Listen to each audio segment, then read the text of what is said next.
Buenas noches, hermanos, y bienvenidos a los que nos siguen en internet.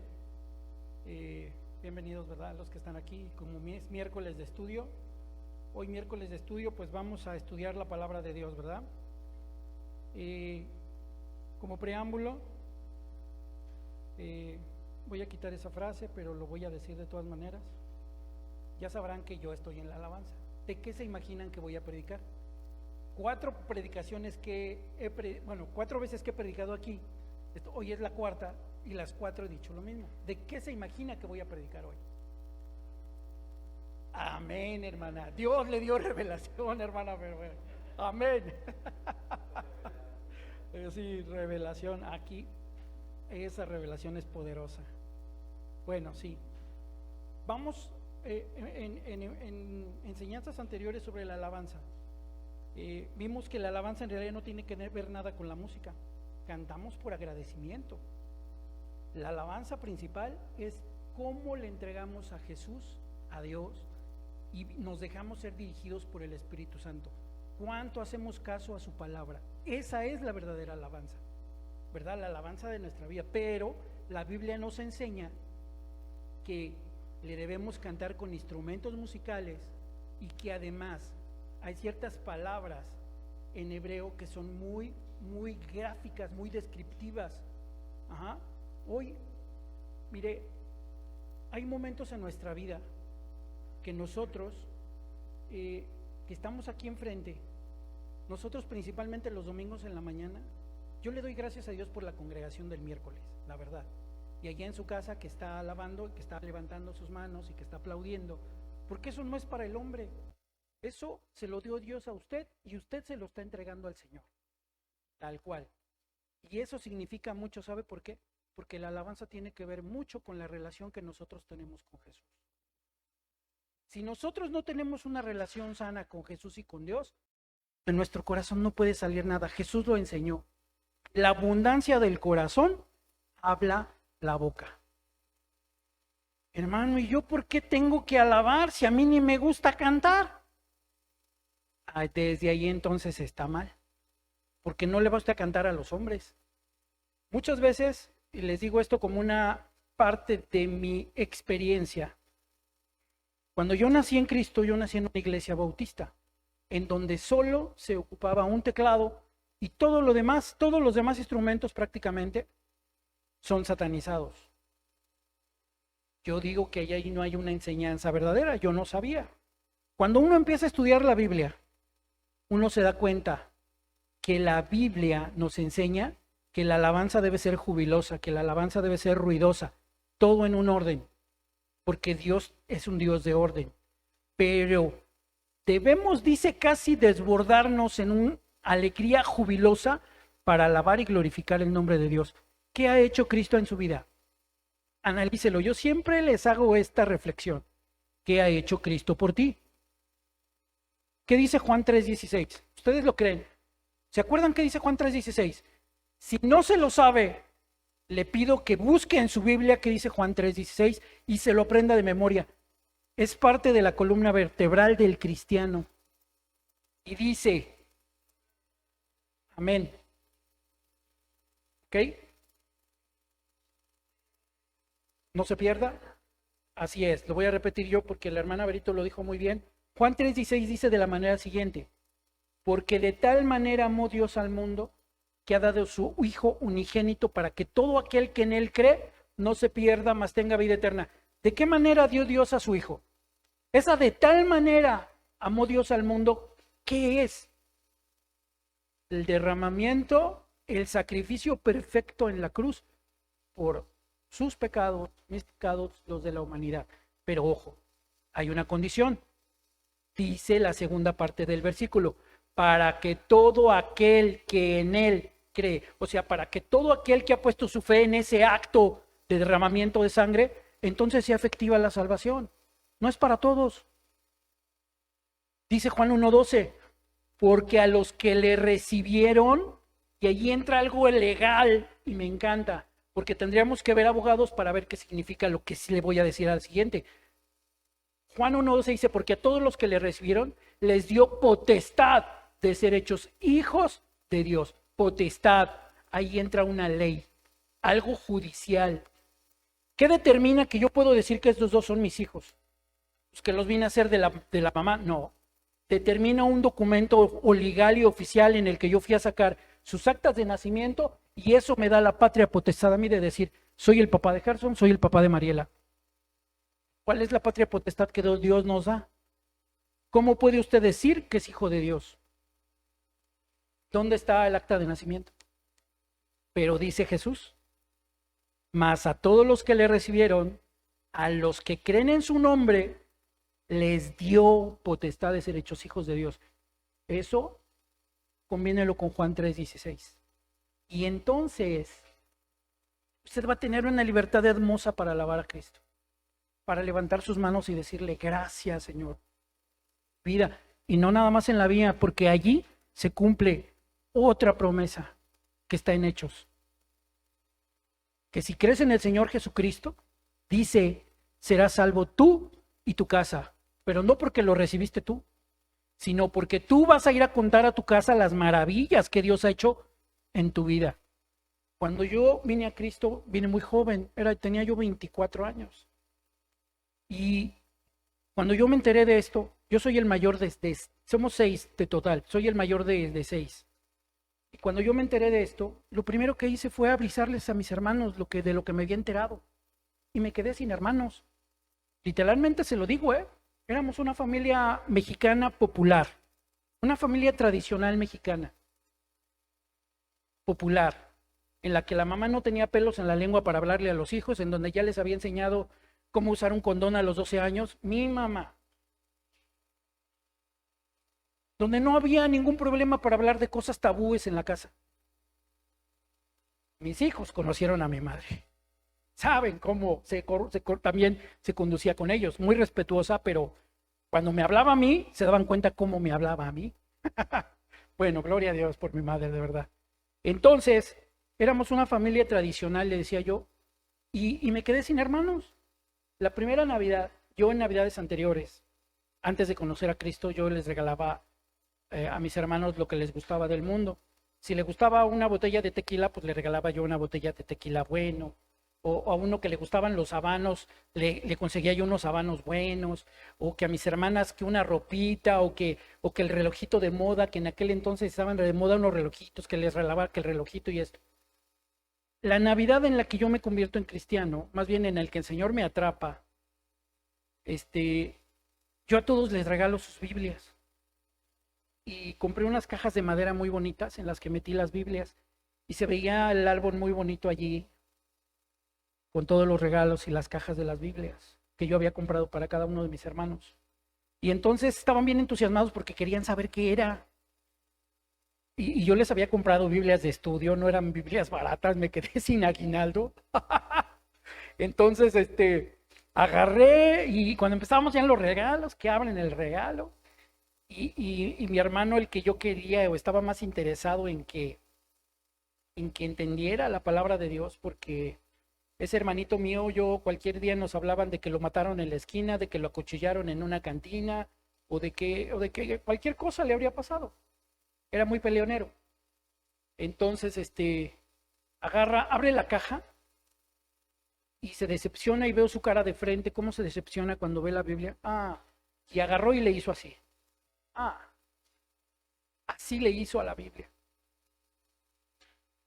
No sabe qué dolor de verdad fue para mí ver cómo voló la Biblia.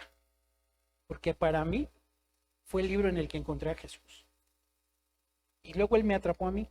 En realidad sí fue. Pero bueno, le platico esto pequeño, porque en ese momento yo ya era músico. Yo empecé a tocar la guitarra a los 13 años. Y cuando llego a los 24 años, dejo de tocar. ¿Pero cómo? Llega usted a Cristo y deja de tocar. Yo no sabía alabar a Dios. Y me sentía indigno por lo que yo tocaba de alabar a Dios cuando Él vino a mi vida. Pasaron 14 años para que el Señor me llamara a la alabanza, a su alabanza, y empezara ya a tocar otra vez. 14 años en los que yo no toqué el instrumento para nada. No agarré una guitarra en 14 años. Un día, cuando viví 9 años en la ciudad de Mérida, un día agarré mi guitarra y un teclado que me prestaron. Después volví a guardar todo y otra vez, hasta el año, yo recibí a Cristo en el 89, hasta el año 2003, 2004. En el año 2004, un amigo pastor me dice, oiga, que usted toca la guitarra, vamos a hacer el grupo de alabanza de la iglesia. Y yo no me sentía bien todavía. Y empezamos, le digo, Mario, primero vamos a estudiar porque yo no entiendo nada de lo que es la alabanza. Y nuestro grupo de alabanza era su computadora, laptop en aquel entonces, la poníamos enfrente, conectada a unas bocinas chiquitas, y poníamos un disco de Marcos Witt para hacer la alabanza en la iglesia, los domingos. Ese era el grupo de alabanza. Entonces mi hijo empezó a tomar clases de piano, de teclado, su esposa de él empezó a tocar piano, y al final de cuentas nos quedamos Gerson y yo de músicos en el grupo de alabanza. Y así fuimos creciendo, ¿verdad? Otra vez, pero ya con un deseo por aprender ahora de las cosas de Dios en la alabanza. Y mire, la alabanza no es cualquier cosa. La alabanza, el sábado tuvimos una reunión con nuestro pastor Willy de Miami y él mencionó una frase que ya me la voy a apropiar y la voy a compartir con usted. La alabanza, preparar los cantos de la alabanza es como preparar el sermón del domingo, que ustedes reciben todos los domingos o el del miércoles. Uno tiene que estudiar, uno tiene que haber estudiado. Y mire, la alabanza tiene un proceso. No cantamos nada más las alabanzas por cantarlas. Exaltación a Dios y la adoración. En un orden como está en la Biblia. Entrar por sus puertas con acción de gracias, por sus atrios con alabanza. Salmo 100, verso 4. Entonces nosotros tenemos que venir a la casa de Dios con júbilo, gracias, dando gracias por lo que Él ha hecho en nuestra vida. Y así hemos ido creciendo. Entonces la frase de nuestro pastor Willy es la que sigue. Es esa: el que entra a la alabanza es como el que predica el domingo en la mañana. Entonces, si es esa importancia, ¿cómo tiene que estar o no? ¿Usted cree que yo puedo descuidar mi vida? ¿Usted cree de comunicarme con Dios? Mire, el pastor Pablo me avisó ayer en la mañana, a media mañana, como a las 12, de que me tocaba predicar hoy. En otro tiempo yo hubiera estado muy asustado. Y claro que estoy nervioso, porque el nervio siempre es sano, porque yo estoy en las manos de Dios, no quiero yo hacer ni decir nada que no sea lo que Dios me ha mandado a hacer, ¿verdad? Pero me dijo a media mañana y entonces yo dije, ya sé de qué voy a predicar. En otro tiempo, Señor, no he estudiado, ¿de qué voy a predicar? Me dejó mucho la enseñanza del pastor Willy y todo lo que anoté, que el lunes estaba yo repasando, prácticamente fue de allí salió la enseñanza de hoy. Pero lo que empecé a repasar por lo que él dijo, ¿verdad? Y algo que usted se va a llevar hoy, porque recuerde que es miércoles de enseñanza bíblica. Pepito, porfas, la primera diapositiva. Vamos a ver unas palabras que están relacionadas directamente con la Biblia y que a usted le pueden ayudar en su vida espiritual. Mire, yo le voy a recomendar algo. Si usted es de los que hacen devocional todos los días, haga el devocional en 3 partes. Alabanza, lectura y luego la parte en la que Dios le va a hablar a usted. Espere las palabras de Dios. Si usted hace un devocional de media hora, 10 minutos, 10 minutos y 10 minutos. Si hace un devocional de 1 hora, que sean 20 minutos, 20 minutos y 20 minutos. El que haga un devocional de más tiempo, gloria a Dios. Pero siempre a la hora de orar, no nada más ore. Lea su Biblia y adore. Y ahorita vamos a ver cuánto nos va a ayudar esto. Miren, vamos a ver, nosotros utilizamos mucho la palabra aleluya. Es una expresión de júbilo, de alabanza a Dios.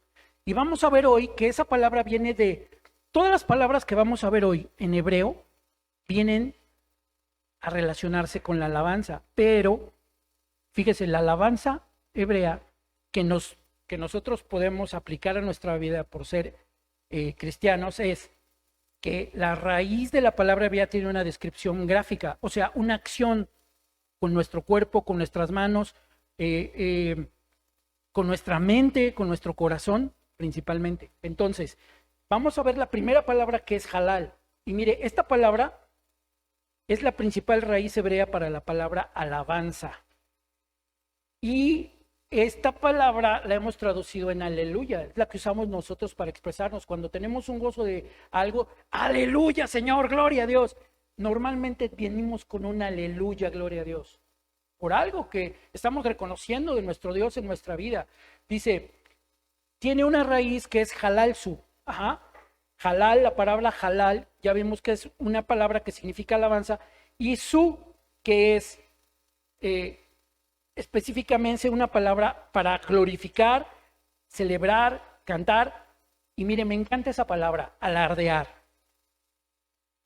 Cuando hay un bravucón que alardea, se pone enfrente de usted y le hace, ¿qué? Ya sabemos que ese es un bravucón, ¿no?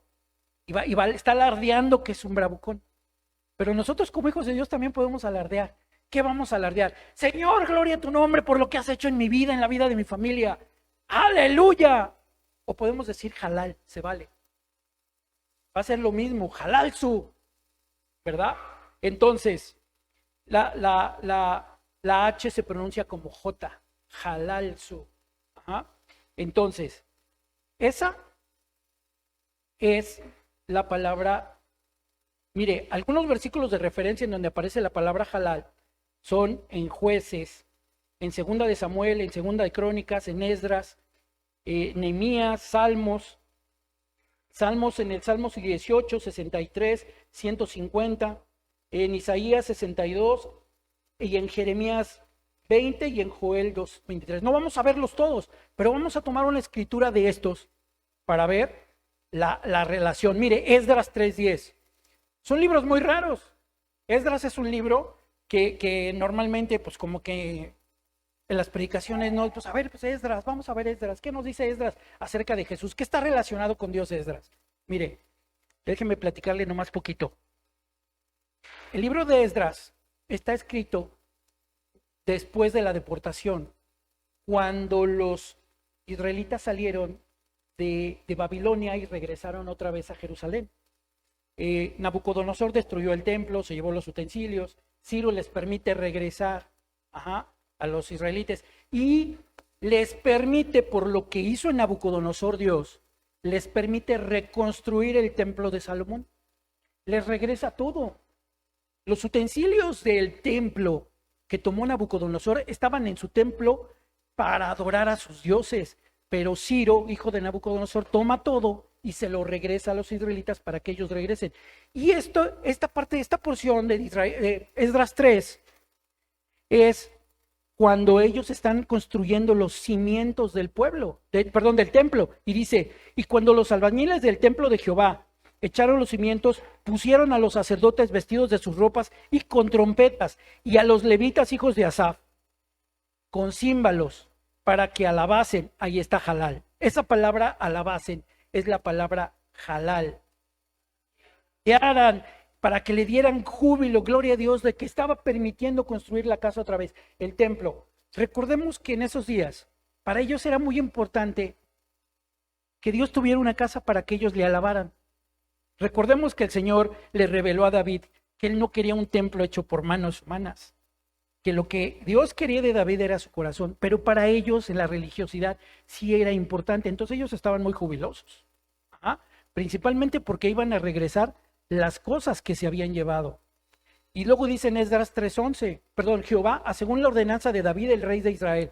Y luego dice, y cantaban alabando otra vez halal y dando gracias a Jehová, diciendo, porque él es bueno, para siempre su misericordia sobre Israel.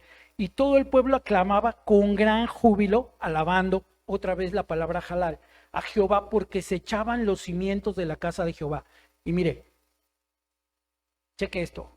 Y muchos de los sacerdotes, de los levitas, de los jefes de las casas paternas, es decir, los jefes de familia, allí estaban, porque el jefe de familia era el sacerdote en cada hogar, que es lo que debe ser hoy. Entonces dice, viendo echar los cimientos de esta casa, lloraban en alta voz, mientras muchos otros daban grandes gritos de alegría. Se desbordaban en la alegría de lo que estaba sucediendo. Y no podía distinguir el pueblo el clamor de los gritos de alegría. Imagínense el escándalo que era. No se podía distinguir quién estaba llorando de alegría o qué onda, y el otro gritaba por acá, y de la voz del lloro, porque clamaba el pueblo con gran júbilo y se oía el ruido hasta lejos. Se oía el ruido hasta lejos. Imagínense ese ruido de alabanza de lo que estaba sucediendo allí. Bueno, vamos a avanzar para que no se nos haga tarde la noche. Mire, la palabra siguiente que vamos a ver es la palabra yadá. Yadá es un verbo como la palabra raíz que significa mano, la mano extendida, extender la mano. Así pues, adorar con manos extendidas. Esta es una de las partes en la que yo le digo que tenemos libertad para adorar a Dios y levantar nuestras manos. Este es la palabra yadá y se ocupa mucho en el libro de los Salmos. El libro de los Salmos está repleto de esta palabra yadá. Ahorita vamos a ver un ejemplo, pero déjeme comentarle algo. Yo le dije que nací en una iglesia bautista. En la iglesia bautista, el único instrumento oficial es el teclado. En la iglesia bautista fundamental. Hay ahorita iglesias bautistas avivadas en las que hay toda clase de instrumento, batería, bajo, guitarra eléctrica. Ya hay prácticamente todos. Pero en la iglesia bautista fundamental no. Y solamente se cantan himnos. Ahora, mire, son cantos preciosos, cantos que tienen mucha historia, cantos que tienen un verdadero entrega espiritual del que los escribió. A Dios, mire, cuando cantamos esa porción de aquí de cuán grande es Él, después de que le quiero levantar mis manos, cantamos una porción de un himno que se llama cuán grande es Él. Y entonces, ese himno es un himno que 350 años de antigüedad, o más, 380 años de antigüedad, y se sigue cantando en las iglesias. Ahora, ¿a qué voy con esto? No se enseña esta parte de la Biblia en la iglesia en la que tú tienes libertad de levantar las manos. Hoy vamos a aprender que esto es bíblico, que levantar las manos es bíblico. Es una señal de rendición a mi Dios. Yadá, extiendo la mano para adorar con mis manos. Entonces, este verbo hace referencia en los versículos. Mire, desde dónde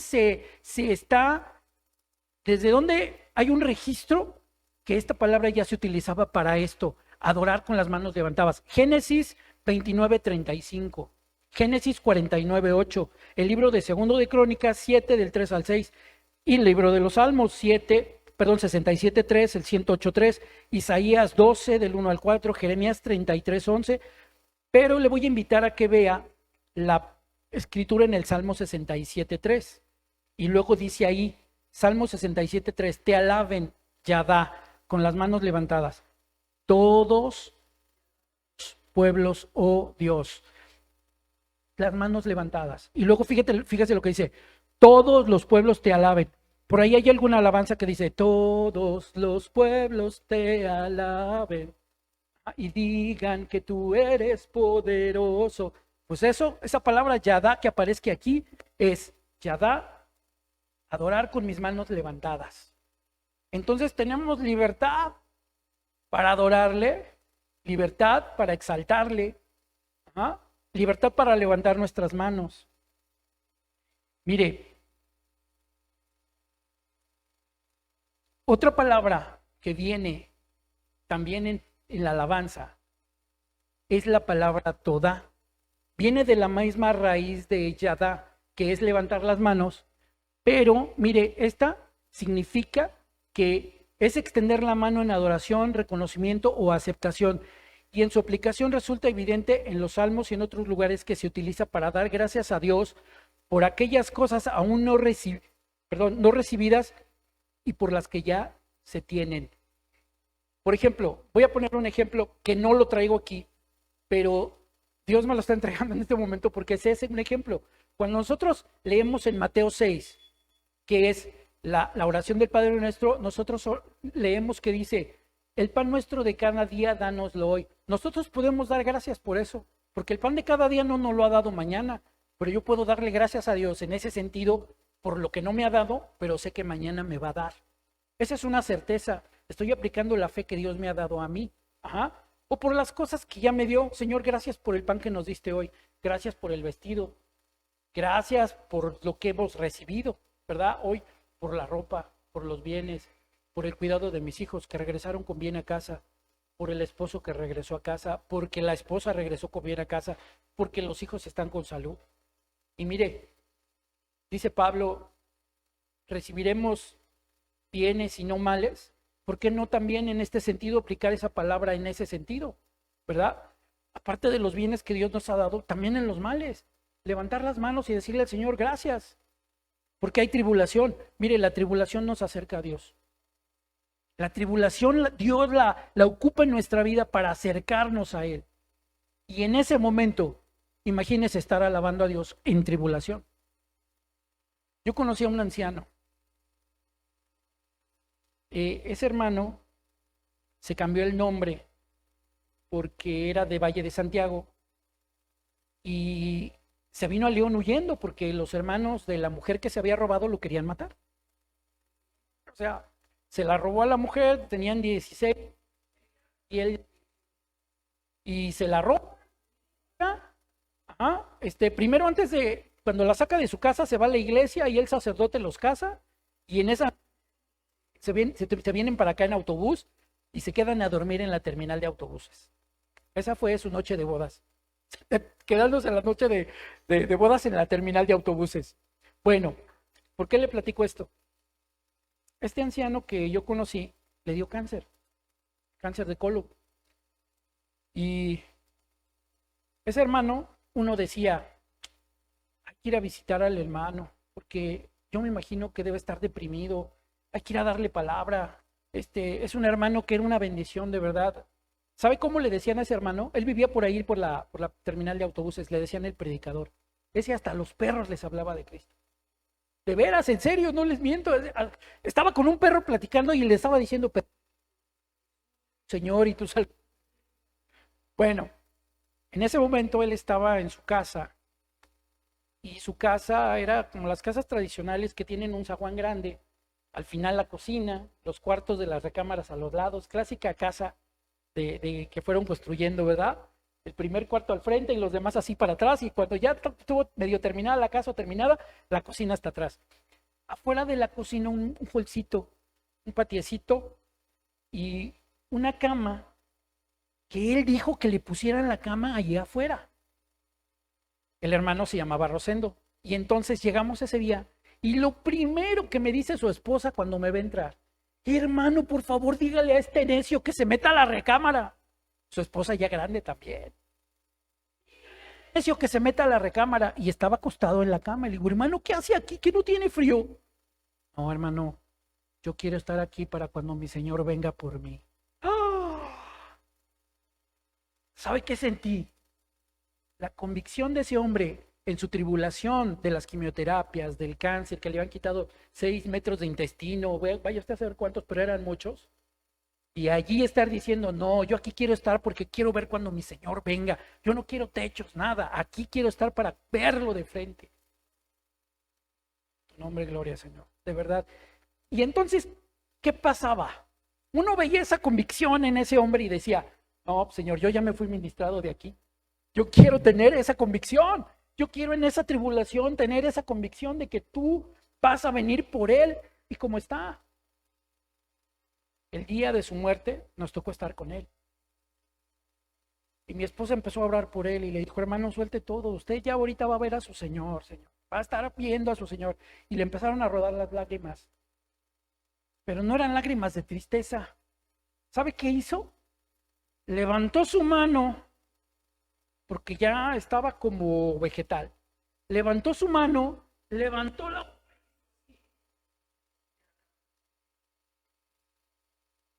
Estaba alabando a su Señor. Estaba haciendo esto, lo que estamos viendo, la raíz de levantar nuestras manos en tribulación. La raíz de levantar nuestras manos diciéndole a Dios, gracias por lo que no me has dado, pero aún por lo que voy a recibir. O sea, malo, porque dice la palabra de Dios que para el cristiano su voluntad es agradable y perfecta. Y debemos recibirla así. Mire, vamos a continuar. Algunos versos donde se hace referencia a esta palabra es Salmos 42:4, el 56:12, Jeremías 17:26, el 33:11, Salmos 50:14 y 50:23. Y le voy a invitar a que veamos el Salmo 50:14. Dice, sacrifica a Dios alabanza toda. Y mire, empieza el verso 14 del Salmo 50, sacrifica. ¿Qué es sacrificar? Es hacer algo por otro. Por ejemplo, siempre hay que poner este ejemplo. El sacrificio de Cristo por nosotros. ¿Qué es? Él decía unas horas antes de estar en la cruz, Señor, pase de mí esta copa, pero sea tu voluntad. O sea, él decía, Señor, por favor, yo no quiero ir, pero si es tu voluntad, yo voy a ir. O sea, es algo que él, si el Señor le decía, no, hijo, no vayas, espérate, les voy a dar otra oportunidad, voy a poner otra arca, que recuerde que Jesús es una especie de arca para nosotros. Se salvaron solamente 7 personas, todos los demás fueron desaparecidos, extinguidos. Hubiera pasado, pero no. Jesús, nuestro Cristo, es el sacrificio perfecto. El cordero inmolado que no mencionó una sola palabra de negatividad para hacer la voluntad de su Padre. Y luego dice, paga tus votos al Altísimo. Mire, eso de paga tus votos al Altísimo es, en algún momento de nuestra vida, cada uno de nosotros ha hecho una promesa a Dios. Señor, si pasa esto, hago esto. Yo por ahí, sé de alguien que le hizo una promesa a Dios que hasta el momento no la ha cumplido. Dice, mala cosa es estar en manos de un Dios vivo. Terrible. Si yo le dije algo al Señor y no lo he cumplido, yo lo exhorto, hermano. Lo exhorto en amor a que eso que usted convino con el Señor lo cumpla rápidamente. Todavía es tiempo, tenemos oportunidad, pero Cristo está cerca, Cristo está pronto para venir por nosotros. Amén. El 50:23, Salmo 50, verso 23, el que sacrifica alabanza. Otra vez la palabra sacrificio. Es que no me gusta cantar. Aquí dice que lo sacrifique, que no es algo que a usted le guste hacer, hágalo. El pastor William comentó algo, le comentó una plática muy enriquecedora, y el pastor Willy comentó esto. Muchas veces Dios nos pone en donde no nos gusta estar, pero a la larga Él sabe por qué nos puso allí. Yo no me sentía digno de estar en la alabanza, se lo digo con sinceridad. Yo no quería estar en la alabanza. Es el último ministerio que yo hubiera querido desempeñar. Un talento que Dios me había dado, y ese era tocar un instrumento. Y luego tengo 2 hijos que sirven en la alabanza. ¿Por qué? Tuve que jalar a mis hijos para que el talento que yo tenía se desarrollara en ellos. Y además el que Cristo principalmente es el que puso en ellos. Su corazón para regresarle lo que le corresponde a Él. Toda la alabanza, toda la gloria y toda la honra. Que salga de los corazones de ellos, ¿verdad? Y de uno, porque no puedo negar que es un ministerio muy disfrutable. De poder decir y levantar mis manos con libertad, gracias por lo que has hecho en mi vida. Gracias por lo que tú eres, hasta donde nos has traído. Y vamos a ir contigo, si tú vas con nosotros, hasta donde tú quieras que vayamos. Esa es la oración que hemos hecho en nuestra familia. Por eso somos los Melanitos, ¿verdad? Mire, en este momento hemos tomado muchos ejemplos del Antiguo Testamento, pero quiero en este momento que vayamos a un fundamento del Nuevo Testamento, que el mismo Jesús instituyó. Vamos por favor al libro de Juan y el capítulo 4. Es una historia muy, muy conocida, pero hoy vamos a ver 2 detallitos que tenemos allí. 2 detalles en el capítulo 4 de Juan. Recuerde que es Jesús, ¿verdad? El Señor Jesús, que estaba en Galilea, pero era necesario pasar por Samaria. Samaria era un lugar en el que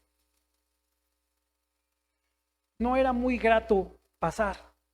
¿Por qué? Porque había muchos samaritanos. Valga la redundancia. Le voy a explicar qué es esto. Si no entendió mi risa, era una risa sarcástica por lo que estaba sucediendo en ese momento. Judíos y samaritanos no se llevaban. Entonces, para ellos, no era como que muy grato pasar por ahí. Era, por ejemplo, usted va a pasar por la casa del familiar incómodo. Y ahorita va a ver por qué le digo del familiar incómodo. Todos en algún momento de nuestra vida hemos tenido un familiar incómodo. Algún primo de su papá que se peleó con él cuando eran jóvenes y luego cuando uno crece se entera uno que es el tío porque era primo de tu papá y dice, pero yo no lo conocía. Ah, es que cuando eran jóvenes se pelearon y luego se dejaron de hablar por 30 años. Ah, era el familiar incómodo. Era del que hablaban que no tenías que saludarlo en la calle o que cuando iban no lo veías. ¿Qué cree? Usted tiene que perdonar y esa persona lo tiene que perdonar a usted. Pero como hijo de Dios usted lo tiene que perdonar primero. Porque Jesús lo perdonó a usted, ¿sí o no? Amén. Entonces, Juan 4. Y está allí Jesús. Y llegó a un pozo. Ese pozo era el pozo de Jacob. Si usted no sabe acerca del pozo de Jacob, le invito a que lea el libro de Génesis. Y en el libro de Génesis, hace poquito JP nos compartió acerca de esto, Labán y Jacob y las hijas de Labán. Que Labán engaña a Jacob. Jacob le pide a la más chica, pero en su tradición era que primero tenía que irse la más grande y le da la más grande. A final de cuentas Jacob se queda con las dos, pero no nada más con las dos, sino con las siervas, 2 siervas de Labán, y que de ahí nacen todos los hijos, hasta José, ¿verdad? Que era de Raquel, que Raquel no podía tener hijos, eran como 8 hijos antes del primero que tuvo Raquel. Le invito a que lea esa historia, está bien interesante. Y va a entender mucho por qué hasta este momento de la historia consideraban tan importante ese pozo.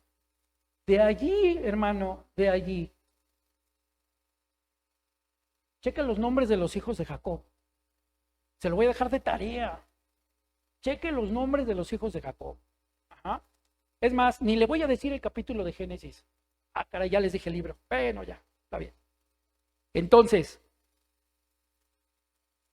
llegó el Señor Jesús al pozo de Jacob. Y de allí se sacaba agua para llevar a las casas, para dar de tomar a los rebaños y todo. Pero era una hora muy inusual de que alguien estuviera en ese pozo. ¿Por qué? Porque recordemos que era una tierra desértica. Y esa tierra desértica era una hora en la que el sol estaba a plomo, o sea, arriba, hacía un calor insoportable. Y una mujer sale al pozo a sacar el agua. Y el Señor Jesús le dice, mujer, dame de beber. Y entonces la mujer voltea así, muy asustada, digamos que hasta como con cierto recelo, y le dice, ¿qué te pasa? ¿Por qué me pides de beber? Vamos a leerlo. Y le dice el Señor Jesús,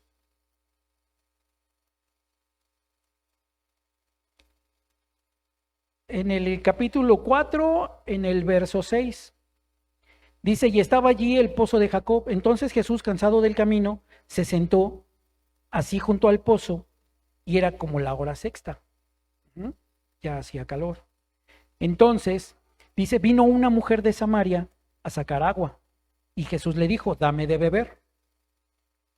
Pues sus discípulos habían ido a la ciudad a comprar de comer. La mujer samaritana le dijo, ¿cómo tú, siendo judío, me pides a mí de beber, que soy mujer samaritana? Y complementó esta oración, porque judíos y samaritanos no se tratan entre sí. De hecho, los judíos decían que los samaritanos eran peor que perros. ¿Se acuerda el pasaje de aquella mujer samaritana que le pide a Jesús que sane a su hija?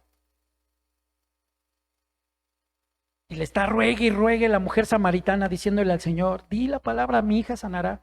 ¿Y qué dice Jesús? No es bueno dar la comida de los hijos a los perrillos. Diciendo el Señor Jesús, oye, no vine a verte a ti, vine a buscar a mi pueblo perdido. ¿Y qué le contesta a la mujer? ¿Se acuerda? que caen de la mesa de los amos. Reconociendo ella su posición delante de Jesús, dijo el Señor: sea como tú quieres, mujer, tu hija está sana. Y cuando ella llegó a su casa, la niña estaba jugando. Bueno, entonces el asunto es que la mujer le dice: ¿cómo tú me das? ¿Cómo tú me preguntas a mí, dame de beber? Y entonces, no se trata de decir, respondió Jesús y le dijo: mire, aquí está la parte medular que quiero que chequemos esta noche. Si conocieres el don de Dios y quién es el que te dice dame de beber, tú le pedirías y él te daría agua viva. Y ahí entra siempre la parte, siempre me veo en la parte natural de esta mujer. Cuando viene Jesús a nuestra vida, el primer impacto es: a ver, espérate. Para mí fue cuando me decían, Cristo te ama. ¿Y por qué? ¿Yo qué hice para que me amara? Yo no he hecho nada para que Cristo me ame. Al contrario, era el ateo de los ateos. Digo, yo no he hecho nada para que Cristo me ame. Me identifiqué mucho con el Señor que nos enseñaron el domingo. Recordé la parte en la que yo debatía con gente cristiana y yo destrozaba a los testigos de Jehová cuando llegaban a la casa. Pero Cristo trató esto conmigo. Si tú supieras el don de Dios y quién es el que te dice dame de beber, tú le pedirías y él te daría agua viva. Yo siempre tenía sed, hermanos, refiriéndome a la parte espiritual. Yo no tenía el corazón lleno, mi corazón era duro, malo, endurecido, entenebrecido. El asunto es que la mujer le dice: Señor, no tienes con qué sacarla. La parte natural de nosotros como humanos. ¿Y yo qué he hecho para que Cristo me ame? Recuerden que Él es Dios, es uno de sus atributos. Yo no tengo que me ame, Él me ama por la naturaleza perfecta que Él tiene de amarme, ¿verdad? Ahora, recuerde que dice la Escritura: porque de tal manera amó Dios al mundo, que ha dado a su Hijo unigénito, para que todo aquel que en Él cree no se pierda, mas tenga vida eterna. ¿Ok? Entonces, continuamos. Dice, le dice la mujer en una pregunta en el verso 12, ¿acaso eres tú mayor que Jacob? Vean la importancia. Jacob vuelve otra vez a salir al tema porque ya era el pozo de Jacob. Ahora Jacob vuelve a salir al tema. ¿Acaso tú eres mayor? Mis hermanos, de allí, de Jacob, se desprenden el pueblo de Israel, y no nada más el pueblo de Israel, se desprende también el pueblo ismaelita de Jacob. Ajá. O sea, de allí, entonces, ellos están en esa disyuntiva, porque después viene la parte en la que, bueno, tú como judío dices que debemos adorar aquí en Jerusalén, pero nosotros como ismaelitas decimos que aquí en el pozo, porque de aquí tomaron los rebaños de nuestro padre, refiriéndose a la antigüedad. Estamos hablando que para atrás eran unos aproximadamente 2500 años, de Jesús para atrás, 4500 años de nuestra era para allá. Ya era algo en ese momento. Ajá. Entonces, le dijo el Señor, y aquí es a donde vamos. Le dijo, vámonos al verso.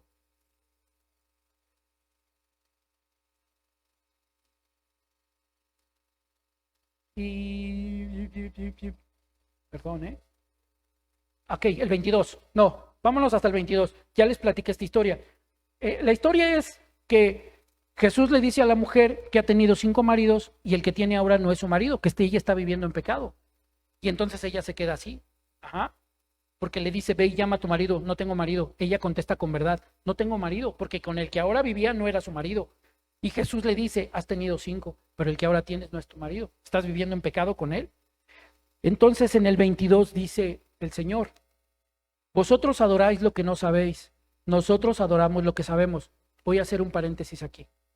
Cuando nosotros no conocíamos a Cristo, adorábamos lo que no sabíamos. Yo nunca estuve en la tradición de la religión popular. Algunos ya les he compartido, yo no hice mi primera comunión. A mí me dieron la opción de hacerla, dije que no. Yo tenía 11 años cuando tomé esa decisión. Yo no quería nada con Dios. Entonces, Jesús le dice, nosotros sabemos Y aquí el Señor hace un énfasis que me encanta, porque la salvación viene de los judíos. Yo soy judío, yo soy la salvación. Eso es lo que estaba diciendo el Señor Jesús. Y entonces le dice el Señor Jesús, 23, mas la hora viene y la hora cuando los verdaderos adoradores adorarán al Padre en espíritu y en verdad, porque también el Padre tales adoradores busca que le adoren. Hermanos, nosotros estamos viviendo eso. Somos privilegiados porque Jesús está viviendo eso. ¿A usted? Dios no le ha dado la opción. Adorar como hijo de Dios es un mandato. Salmo 100. Le invito a que lo estudie. Está cortito.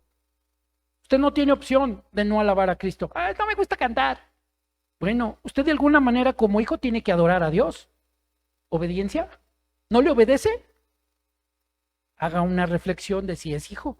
¿Se oye fuerte? Ay, ¿qué onda? Ya me está diciendo que no soy hijo. No, no, no. Haga usted una reflexión de su vida. Si usted adora con el corazón y puede levantar las manos con libertad, no lo dudo. Ni Dios lo duda. Pero si le cuesta trabajo, haga una reflexión de su vida. ¿Cómo está su corazón? Todo esto que estamos hablando tiene que ver con nuestra relación personal con Cristo. Lectura, oración, obediencia, hermanos. ¿Es fácil obedecer? No, no es fácil. Yo le digo, no es fácil. ¿Qué es lo primero que hacemos cuando nos dicen, no te subas? Ahí vamos. Bájate, me subo. Quítate, me pongo. Hazte un lado, no, me pongo. No estorbes, estorbo. Es una naturaleza humana. Por lo tanto, ¿es fácil? No, pero sacrificio es hacer lo que no me gusta hacer. Y en este caso, como hijo, se lo entrego al Señor. Sí, Señor, no me gusta obedecer, pero te voy a obedecer porque a ti te agrada que yo te obedezca. Es mi alabanza que yo te obedezca. Ok, amén, amén, amén. Entonces, vamos a continuar con la diapositiva, ya vamos a terminar. En el Nuevo Testamento, esta es la parte que nos toca como hijos. Esos adoradores que está buscando el Señor en espíritu y en verdad, o sea, verdaderos adoradores. La siguiente palabra que ya tiene que ver con lo que ahora nosotros vivimos, la palabra Shabbat, pero viene también en el Antiguo Testamento. Significa gritar, dirigirse a alguien en voz, ordenar, y luego dice triunfar. Salmo 47:1, pueblos, batid las manos, aplaudir. Ahí está nuestra libertad para aplaudirle al Señor. Batid las manos. Estamos en miércoles de estudio, está anotando, ¿verdad? Y luego dice, Salmo 140, dice, aclamad, Sabach, a Dios con voz de júbilo, oh triunfo. Luego dice, Salmo 145:4, y lo cantamos, lo acabamos de cantar en la alabanza.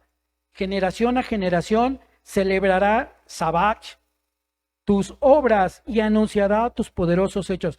De generación a generación celebrarán tus obras, Dios. Y luego la parte siguiente de este salmo es la que dice, te exaltaré, mi Dios, mi Rey, y bendeciré tu nombre eternamente y para siempre. Salmo 145. Recuerde que cantamos la palabra de Dios. ¿Ok? Amén. Muy bien, mire. Referencia. Isaías 12. Había por ahí de repente, regocíjate y canta, oh moradora de Sión, en tu Rey. ¿Han oído esa alabanza? Pues aquí está, mire, Isaías 12:6.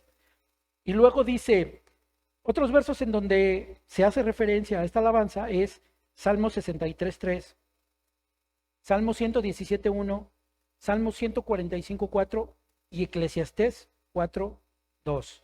Y escogí 145:4 y le voy a contar algo cómo es el.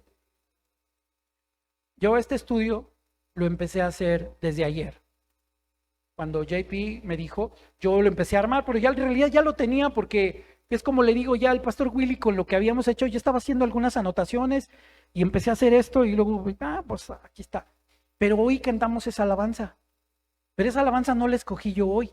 Yo no le había dicho a Gerson de que iba yo a predicar. Y Gerson escogió esa alabanza hoy. De generación a generación celebrarán tus obras, oh Señor. Aquí va. Padre que tienes hijos pequeños. Padre que amas a Cristo. Tus hijos aman al Señor como lo amas tú. ¿No quieres que esta palabra se cumpla en tus generaciones? Que de tu generación a la generación de sus hijos celebren a Cristo como lo celebras tú. Entonces enséñele a sus hijos. Que vean en sus hijos a usted a un ser congruente entre lo que dice y lo que hace. Para que entonces cuando sus hijos sean grandes, no les cueste trabajo alabar y adorar a Dios. Muchos hogares que no alaban los hijos a Dios es porque los papás no les enseñaron. Mire, yo conozco servidores, amigos de muchos años, que ellos siguen sirviendo en sus iglesias y sus hijos están en el mundo. Sus hijos que estaban con nosotros en la alabanza están en el mundo. Yo decía, bueno, si tú amas al Señor, si tú vienes todos los domingos a servir a Cristo a tu iglesia y compartes del evangelio, ¿por qué tus hijos no lo hacen? Que esta palabra se vuelva verdad en sus hijos. De generación a generación celebren las obras que Cristo ha hecho en su vida, en la de usted. Y usted platíquele a sus hijos las obras que ha hecho en Cristo en su vida. ¿De dónde lo sacó el Señor? Yo he tenido esas pláticas con mis hijos. ¿Quieren saber de dónde nos sacó el Señor? Y los hemos sentado a los dos, su mamá y yo, y miren, antes de Cristo éramos esto. Y miren de dónde nos sacó el Señor, y la familia que teníamos, y lo que vivíamos de niños. Hijos de padres alcohólicos, hijos de padres golpeadores los dos. Eso vivíamos. Hermano, hoy a mis hijos, yo no los salvé de eso. Cristo los salvó de eso. Porque su mamá y yo rendimos nuestro corazón a Cristo. Y ellos no han vivido la violencia intrafamiliar que nosotros vivimos de niños. De ver que el papá golpeaba a la mamá y no te podías meter o también te tocaba. De tener un padre alcohólico que te llegaba a cualquier hora y a cualquier hora te levantaba y tú no querías y lo primero que se le ocurría pues era golpear. Y Cristo lo que salvó a mi familia fue de eso. De generación a generación. Celebrarán tus obras, Señor. Yo quiero que mi generación siga celebrando las obras de Cristo. ¿Por qué? Porque se ha cumplido una palabra de promesa. Cree en el Señor Jesucristo y serán salvos tú y tu casa. Aquí está mi casa. Y déjeme compartirle. Somos 6, le platiqué. Tengo un hermano hoy que es predicador. Tengo una hermana que es una fiel a su iglesia. No es servidora, pero es fiel a Cristo. Tengo una hermana que no quería nada con Dios. Hoy está empezando a escuchar predicaciones. Una de JP le impactó, la de los últimos tiempos que fue allá abajo, de miércoles. Hasta le llamó a mi hermano y le dijo, explícame esto porque mira Alfredo lo que me mandó. Gloria a Dios porque le impactó. Eso. Y una que está en Zacatecas, que poco a poquito ahí va, que me pregunta que ahí va, pero ahí va. Entonces se ha cumplido la palabra de Dios en mi vida. Yo lo invito. Cristo es fiel y verdadero. Amén. Ya vamos a terminar. Mire, la palabra Barak. Esa palabra Barak tiene un significado de arrodillarse, bendecir a Dios como acto de adoración. Eso es lo que significa Barak. Y también significa saludar. Barak también se puede utilizar como saludar. Vamos a ver el Salmo 95:6. En la palabra dice, venid, adoremos, postrémonos, y allí está la palabra Barak, arrodillémonos delante de Jehová, nuestro Hacedor. ¿Por qué nos arrodillamos? ¿Por qué levantamos las manos? ¿Serán dogmas, acaso? Mire, no son dogmas, son cosas que están en la palabra de Dios, que es la palabra hebrea que nos describe una parte gráfica que podemos hacer con nuestro cuerpo para agradar a Dios. Si ya, por ejemplo, estamos agradándolo con nuestro corazón, con nuestra obediencia, con lo que hacemos para su honra y gloria, ¿cuánto más no se va a agradar Dios con esto? Mire, aquí de repente enfrente, nosotros dejamos nuestro instrumento y nos postramos. No por ser religiosos, diga, ay, mira estos, ay, sí, ya. No, mire, es un acto de agradecimiento. Lo hacemos por agradecimiento a los que hemos entendido lo que ha hecho Dios por nosotros. Me bendigo a Dios. Me arrodillo y lo bendigo. Y mire, esta parte de Barak tiene una parte gráfica más específica. Es poner las rodillas, pero aparte de las rodillas, es poner la frente en el suelo, como una humillación total al Señor. Y en esta misma posición, no sé si han visto por ahí a un adorador que de repente sale en sus conciertos, se tira boca abajo con las palmas de las manos hacia atrás levantadas y la frente en el suelo. Esta palabra significa eso. Él no está haciendo ninguna payasada. Si en su corazón lo está haciendo de corazón, Dios lo estará recibiendo. Pero es manos, palmas de las manos extendidas hacia arriba, frente en el suelo y completamente extendido en el suelo. Barak. Pero empieza desde arrodillarse. No es ningún dogma, es un acto de agradecimiento, un acto de adoración. Y está aquí en el Salmo 95:6. Después está en Crónicas 29:20. Y allí es el rey David. Aquí dejé el versículo porque es David diciendo a toda la congregación, bendecid. Y en bendecid está la palabra Barak, o sea, arrodíllense. Arrodillémonos ahora a Jehová nuestro Dios. Entonces toda la congregación bendijo, o sea, se arrodilló a Jehová Dios de sus padres. Fíjese, y aquí está la palabra que explica todo, en la traducción de nuestra Biblia. E inclinándose adoraron delante de Jehová y del rey. Porque el rey también lo estaba haciendo, ¿verdad? David. Mire, Salmo 34:1, bendeciré, Barak, bendeciré arrodillado o postrado al Señor en todo tiempo. Mis labios.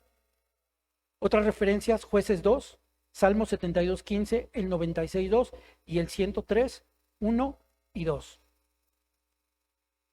Yo escogí el de Crónicas 9:20, otro libro que es el segundo libro de Crónicas 29:20, otro libro que normalmente no utilizamos mucho, pero dijo David a toda la congregación, bendecid ahora a Jehová vuestro Dios. Entonces la congregación bendijo. Cuando oiga la palabra bendecir, o donde les dije que es la Barak, imagínense el acto que está haciendo las personas de arrodillarse. Por ahí hay una foto, no sé si la han visto, es una foto en Corea del Sur, que es una congregación que está totalmente arrodillada. Es un momento de alabanza en el que están. Y es una iglesia muy grande en Corea del Sur. Y ellos están completamente, bueno, si no, está aquí diciendo mi hermano que no se las voy a mandar. Es una foto impresionante de las personas cómo están hincadas adorando al Señor. Lógicamente es una iglesia grande, pero es una iglesia de acción. Si están de rodillas, quiere decir que están compartiendo, que están compartiéndole a la gente de Jesús, ¿verdad? Muy bien, pero bueno, aquí vamos a terminar. Mire, ya vimos toda la parte en la que la Biblia nos enseña las partes de la adoración con descripción gráfica de nuestro cuerpo. Aquí vamos a ver cómo también la Biblia nos enseña que tenemos que hacerlo con un instrumento musical. Y con un instrumento musical con el que se empezaba, que era principalmente de cuerdas. Entonces, samar significa rasgar, puntear las cuerdas de un instrumento y al mismo tiempo cantar, alabar. Es una palabra musical muy relacionada con expresiones jubilosas de música con instrumentos musicales. Libro de los Salmos, 150 salmos. El libro de los Salmos tiene 150 salmos, pero el libro de los Salmos es la fe puesta en palabras, hermanos. La fe puesta en palabras a la cual la acompañaban con música. Y nosotros hacemos eso hoy. Queremos poner nuestra fe puesta en palabras, acompañada con un instrumento musical, obedeciendo lo que Dios está poniendo en su palabra. Salmos 21:13, engrandécete, oh Jehová, en tu poder. Cantaremos y alabaremos, samar, con instrumentos, tu poderío. Primera de Crónicas 16:9, cantadle, cantadle, dadle a él la gloria. Recuerda este canto, muy pronto se lo vamos a pasar. Y luego samar, ahí está, con instrumentos musicales. Hablad de todas sus maravillas. Salmo 57:8. Despierta, alma mía, despierta. Salterio y arpa. Me levantaré de mañana y te alabaré entre los pueblos. Oh Señor, cantaré con instrumento musical de ti entre las naciones. Y luego otros versos donde se hace referencia a esto son Jueces 53, perdón, Jueces 5:3, segunda de Samuel, segundo libro de Samuel 22:50, Salmo 61:8, 147, 1 al 7. Mire, déjeme aquí mencionar el instrumento salterio y arpa. El salterio es un instrumento de cuerdas, de madera, que tenía como 20 cuerdas. De ese instrumento se desprenden dos instrumentos que hoy tenemos en la actualidad, el violín y la guitarra. Entonces, aquí tocamos guitarra acústica y hay un violín, Dios nos ha bendecido, pero de ese instrumento, del salterio, se desprende la guitarra y el violín en la historia de la humanidad, pero viene directamente de la inventiva del pueblo de Dios, porque los judíos lo inventaron. Mire, no está plenamente comprobado, pero David, el músico principal de Dios, él inventó muchos instrumentos. Tocaba el arpa. No está registrado en la Biblia que él haya inventado el salterio, pero no lo dudo. No lo dudo. Y era un instrumento que era doble. Era como tipo violín y guitarra, pero más parecida al arpa porque tenía 20 cuerdas. Ahí por ahí también otra tarea, investigue cómo era el salterio, el tradicional, el antiguo. Muy bien. Entonces, de aquí nos vamos a la última palabra. Y que para mí ha sido una palabra que me ha impactado bastante, porque ha sido la palabra que Dios me ha dado para fundamentar el hecho de quién y a quién se le debe dar solo la alabanza. Mire, la palabra tejilá se deriva de la palabra jalal. Recuerde que jalar era alzar las manos y gritar o alardear con júbilo a Dios. Entonces, la palabra tejilá se deriva de la palabra halal y significa cantar, halals, cantar o dar loor. Y se cree que involucraba música, especialmente aquí hay una situación. Por eso dividimos la alabanza en jubilosa y en adoración. Himnos del Espíritu. Habla específicamente de una alabanza muy suave, algo muy sutil, con lo que también Dios recibe nuestra adoración. Por eso dividimos la alabanza en jubilosa, porque reconocemos que tenemos que entrar por sus puertas con acción de gracias, por sus atrios, por esa puerta de ahí abajo con una alabanza. Le invito a que el domingo venga con toda la actitud para alabar a su Dios. Y no nada más el domingo, todos los días de su vida. Pero aquí involucra también que tenemos que tener un canto espiritual, un canto que sea un himno. Y mire, la palabra tejilá, Deuteronomio 10:21. Él es el objeto de tu alabanza y Él es tu Dios que ha hecho contigo.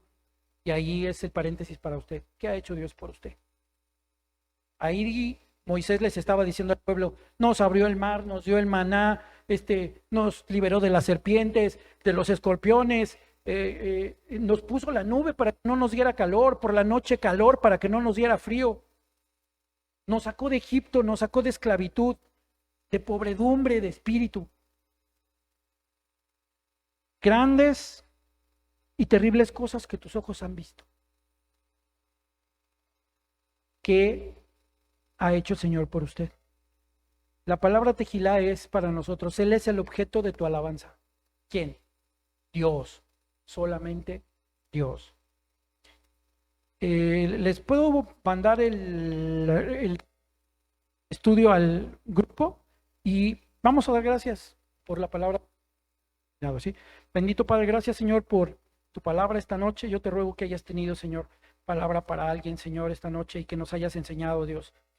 Te bendito te pedimos, Señor, que ahora que salimos de este lugar nos lleves a casa con bien y bendiga, Señor, a cada familia que está, Señor, también en su hogar, Señor.